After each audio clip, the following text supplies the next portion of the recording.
इनेलो नेता अर्जुन चौटाला कैथल के RKM palace में कार्यकर्ताओं की मीटिंग लेने पहुंचे। कार्यकर्ताओं ने गर्मजोशी के साथ उनका स्वागत किया।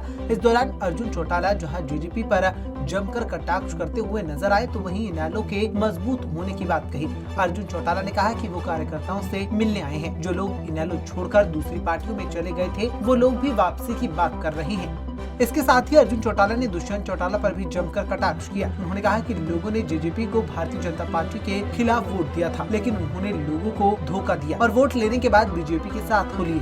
जो वहाँ पर पहुँच चुके हैं वो राजनीति करने का काम कर रहे हैं, लेकिन आज भी मेरा एक मानना है, और मैं तो खुद बॉर्डर पर जितना टाइम लगाया, मेरी एक चीज़ देखी हुई कि जो लोग मंच संभालते हैं, ज़रूरी नहीं है कि सारे किसान उनके साथ। आप अगर वहाँ पर जितने भी आसपास टेंट लगे, जितने भी अलग अलग गांव के जत्थे गए हुए हैं, अगर आप उनमें जाओगे तो ये लोग किसी भी राजनीतिक दल के नहीं, ये लोग अपनी खुद के मन से, अपनी मंशा से इन काले कानूनों के खिलाफ लड़ने के लिए गए हैं। और मैं तो आज भी ये मानता हूँ कि भले ही जो भी आगे इनकी जितने भी कोई नेता हैं या कोई, भले ही ये किसी भी दिशा में चले जाएं, लेकिन देश का और प्रदेश का जो किसान है वो आज भी उतना ही मजबूत और डट करके बैठा है कि भाई हम तो इन काले कानूनों की पूरी तरह से खिलाफत करेंगे।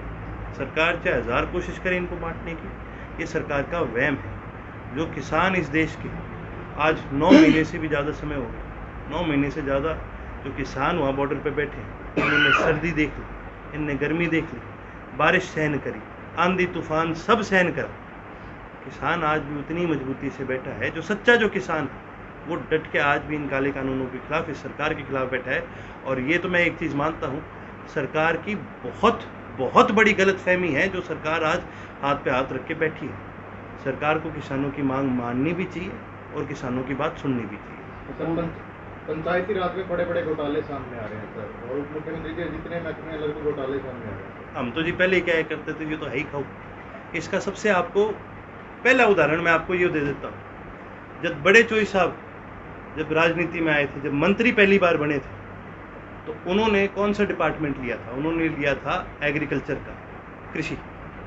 क्योंकि उन्होंने हमेशा एक वादा किया था लोगों को कि भाई मैं किसानों के साथ हूँ और किसान ही मेरा पहला धर्म है, मेरा कर्म है, मैं कर्म से किसान हूँ, किसानों के लिए मैं काम करना चाहता हूँ। जब देश में उप प्रधानमंत्री बने तब भी उन्होंने जो डिपार्टमेंट अपने पास रखा वो कृषि का था। और जो जेजेपी के जो उप मुख्यमंत्री बने, इनने तो मांगे सारे रुपये वाले डिपार्टमेंट थे। और वो भी जब सारे प्रदेश में, सारे देश के अंदर लॉकडाउन लग गया था, जब महामारी इतनी ज़्यादा बढ़ गई थी कि भाई लोगों को घर से बाहर निकलना उनके लिए दुर्बल हो रखा था, कितनी डेथ हुई, कितना नुकसान हुआ है देश को, प्रदेश को। एक रट लगा दी भी, ठेके खोल दो, ठेके खोल दो, ठेके खोल दो। क्यों?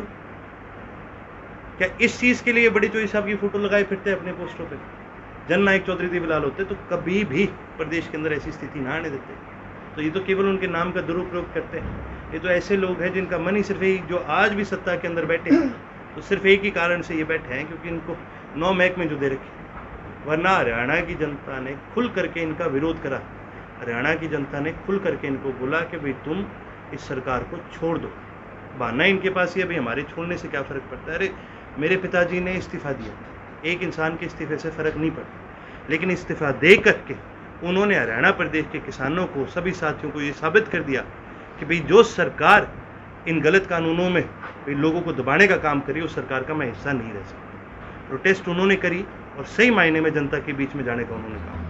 इसके साथ ही अर्जुन चौटाला ने और भी कई मामलों में सरकार पर भी कटाक्ष किया। वहीं कृषि कानूनों का जिक्र करते हुए उन्होंने कहा कि इन कानूनों के बनाने का मकसद सिर्फ यही है ताकि एफसीआई कमजोर हो जाए। जब एफसीआई कमजोर होगी तो वह अनाज नहीं खरीद पाएगी और गरीब आदमी को जो सब्सिडी पर सस्ता अनाज मिलता है वह मिलना बंद हो जाएगा। Bureau report, Punjab Kesari TV.